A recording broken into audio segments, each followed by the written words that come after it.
Ceci nous a permis de lancer ce programme de recherche que je qualifierais d'ouvert.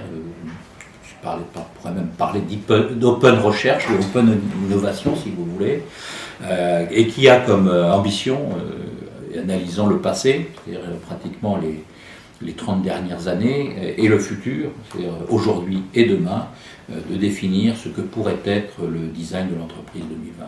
Alors, ce programme de recherche, je dirais, a une vocation effectivement beaucoup plus qu'à analyser les technologies, à analyser l'évolution des usages des technologies et en quoi elles transforment, je dirais, les comportements et les attentes. Donc c'est clairement ce à quoi nous nous sommes attaqués à travers ce programme de recherche. Je vais citer juste un exemple, un projet que nous avons mené, ou que plus exactement l'Université de Californie du Sud a mené, sur l'évolution et la transformation des business models. Parce que le numérique, ce n'est pas que la webisation de processus existants, c'est bien plus que cela.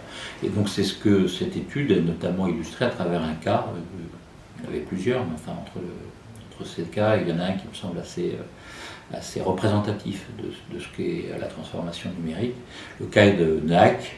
Nike qui, comme vous le savez, est un fabricant de chaussures et qui s'intéresse particulièrement aux coureurs à pied.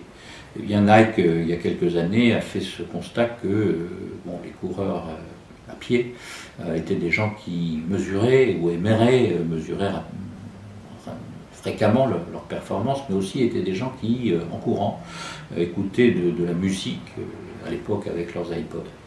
Et Nike a imaginé un nouveau service, un service qui permettrait, à travers un capteur placé dans la chaussure, connecté à l'iPod, d'enregistrer à la fois les performances et aussi de permettre au coureur de satisfaire à sa passion d'écouter de la musique. Ceci étant, quand il rentre à la maison, il a la capacité de connecter son iPod, je dirais, au web et à Facebook, et de partager cette performance avec tout un tas d'amis, ce qui, je dirais, correspond aussi à son aspiration. On voit très clairement une évolution du business model de Nike qui est en partie de la chaussure, en est arrivé, je dirais, à la passion de ceux qui achètent ces chaussures, c'est-à-dire la course et la musique, et à créer autour de cela un service à valeur ajoutée lui permettant de se différencier. Et je crois que c'est très clairement illustratif de ce à quoi nous sommes confrontés. Il s'agit bien plus, je dirais, que de reproduire ce qui existe, que d'inventer, réinventer nos métiers, de manière, je dirais, à être capable toujours de faire la différence.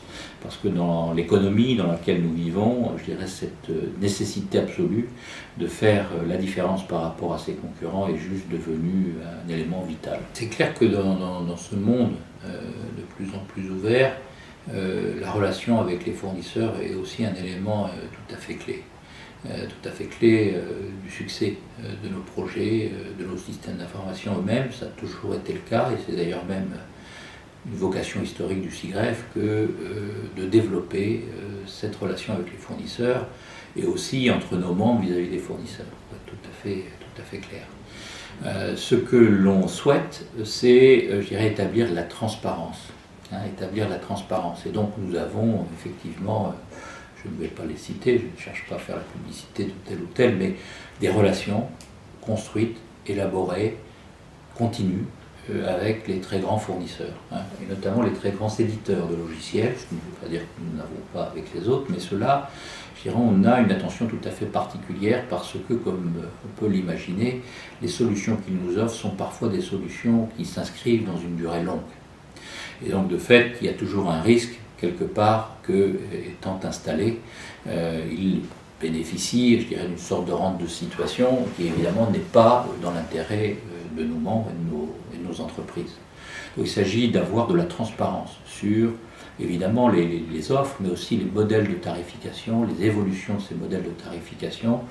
Et c'est ce à quoi nous nous attachons. Nous publions tous les ans à destination de nos membres. C'est une des très rares publications du SIGREF qui n'est pas publique, qui est réservée aux membres. Mais nous publions tous les ans des livres blancs qui sont construits et rédigés avec les fournisseurs et qui permettent d'assurer cette transparence et qui permettent à nos entreprises membres de mieux se positionner dans la relation que chacune d'elles a avec ses fournisseurs. Je crois que c'est la vocation du SIGREF. Le SIGREF n'est pas un syndicat qui négocie. Le SIGREF est une association d'entreprises qui cherche à établir des relations matures avec les fournisseurs.